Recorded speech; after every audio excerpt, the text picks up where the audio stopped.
قالت أراك ترى الغدير مفضلا،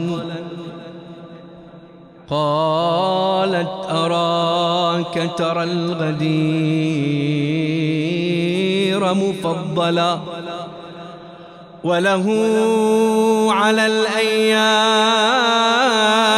شأن قد علا، هل ثم سر في المقام؟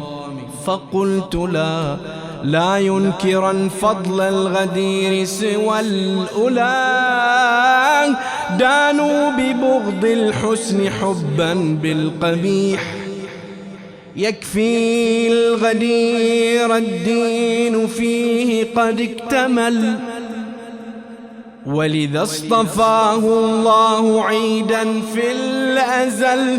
أرأيت يوما مثل عيد الله جل، كلا وحب المرتضى خير العمل، صلوا عليه فبالصلاة يحلو المديح.